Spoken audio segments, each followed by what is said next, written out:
we're just about done. Now, when you have reached the end, what you will do is pull that little plunger and reverse it so that the arrow is facing the opposite direction.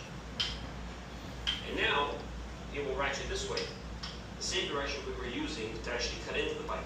But now we're actually reversing direction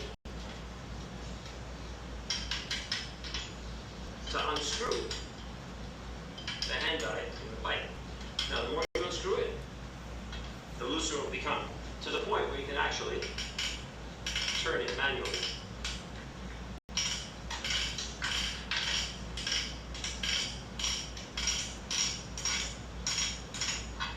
Ooh.